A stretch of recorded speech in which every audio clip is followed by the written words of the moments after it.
Assalomu alaykum hammaga. Bugun Top buxgalter loyihasida yuridik shaxslar uchun e-imzodan kulch olishni o'rganamiz. Bundan oldingi videomizda jismoniy shaxslar uchun olib ko'rsatganmiz. Xo'p, buning uchun e-imzoning rasmiy saytiga kirib olamiz. Bu yerdan ariza shaklini to'ldiring bosiladi.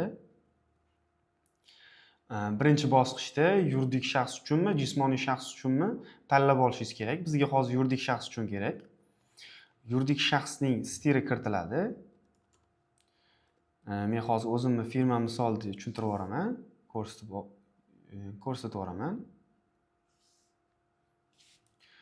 Xo'p, yuridik shaxs rahbari JSHIR raqami kiritiladi.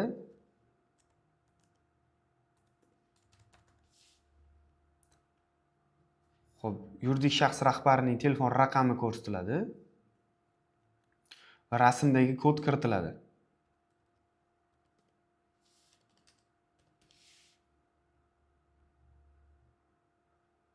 Xo'p, kiritgan raqamimizga SMS kod ketdi. SMS kodni kiritib olamiz.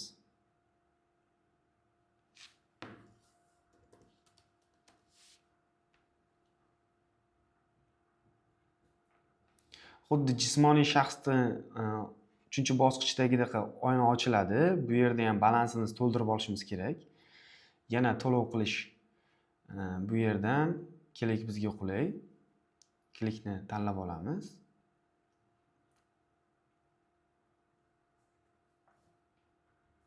Xo'p, yana karta ma'lumotlarimizni kiritgan holda to'lov qilamiz. Xo'p, kartamiz ulangan nomerga SMS ketadi. SMSni kiritib olishimiz kerak, SMS kodni.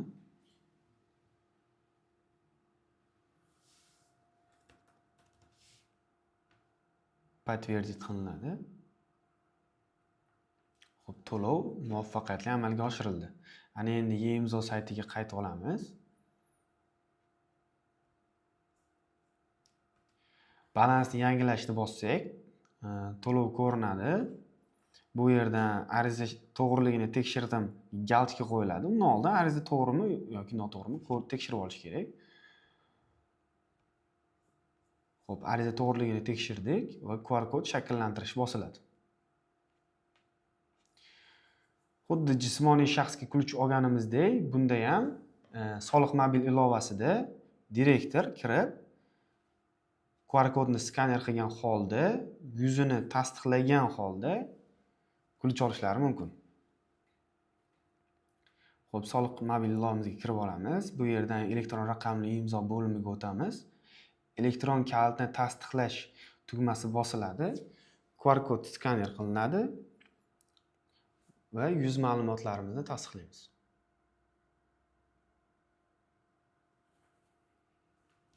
Face ID orqali tasdiqlandi. Ana endi kalitni yaratib olamiz. Bizdan yana kalitga kod qo'yishimizni so'rashadi. Kamida 10 ta o'sha harf yoki sondan iborat bo'lgan va 2 ta bosh harf va 2 ta son qatnashishi majbur bo'lgan kod qo'yib olamiz. Ortiqcha undov, so'roq yoki shunga o'xshash belgilar shart emas.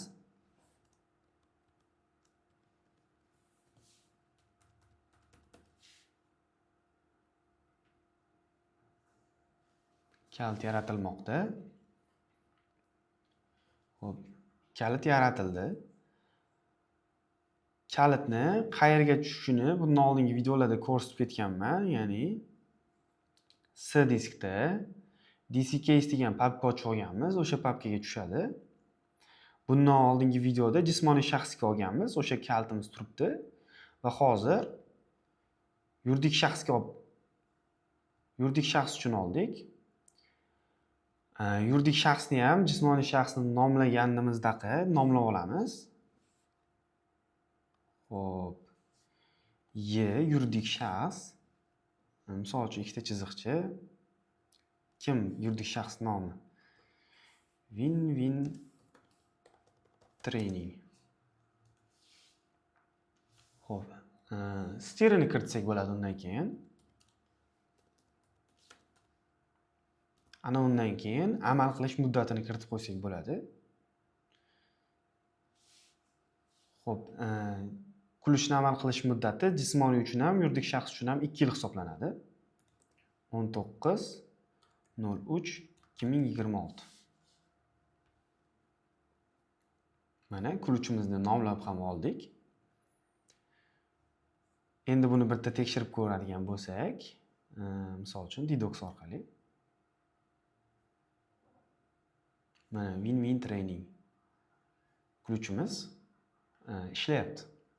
Bundan keyingi videolarimizda kuluvchni, parolni o'zimizga qulay bo'lgan parolga o'zgartirib olishni va mabodo boshqalarga tarqab ketgan bo'lsa, bizning nomimizdan kulishdan foydalanmasliklari uchun uni noaktivlashtirishni ko'rib chiqamiz. Buxgalteriya haqidagi foydali videolarni o'tkazib yubormaslik uchun kanalimizga obuna bo'lib qo'ying.